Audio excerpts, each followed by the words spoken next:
জি আসসালামু আলাইকুম। তো বেসিক্যালি আমরা হলাম ভার্চুয়াসা টিম থেকে বলছি। তো আমাদের মেইনলি আজকে আমরা যে প্রজেক্টটা বানিয়েছি সেটা হলো ওমেন সেফটির উপর বেস করে একটা মোবাইল অ্যাপ। তো এই মোবাইল অ্যাপটার মূল যে ফিচারটা বা মূল লক্ষ্যটা যেটা যে আমাদের যে বর্তমানে যে বাংলাদেশের যে পরিস্থিতি বা বাংলাদেশের যে সিচুয়েশন চলতেছে সেইখানে বিভিন্ন ধরনের ফিমেলরা যখনই কোনো একটা বিপদে পড়ে তখন যেন কোনো রকম সময় নষ্ট না করে যেন খুব কম সময়ের মধ্যে যেন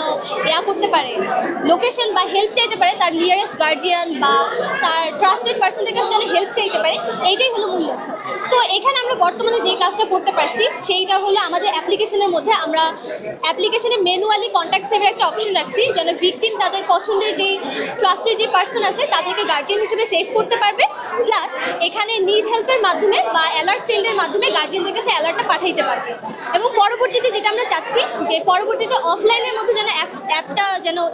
ইমপ্লিমেন্টেশন করা হয়, পরবর্তীতে অফলাইনে যখন আসবে তখন লাইভ লোকেশনটা যেন ভিকটিম যদি অনলাইনে নাও থাকে সেজন্য লাইভ লোকেশনটা যেন অফলাইনে গার্ডিয়ানের কাছে পাঠাইতে পারে। তো এটাই হলো আমাদের মূল লক্ষ্য, যেন যে কোনো পরিস্থিতিতে ভিকটিম যেন এইরকমটা ফিল না করে যে আমার ফোনে নেটওয়ার্ক নেই, আমার ফোনে ব্যালেন্স নেই, আমি গার্ডিয়ানের সাথে কারোর কাছে হেল্প চাইতে পারতেছি না, এরকমটা যেন না হয় সেজন্য সব ধরনের মুহূর্তে যেন হেল্প চাইতে পারে বা হেল্প পায়, আমাদের সেটাই হলো মূল লক্ষ্য অ্যাপের।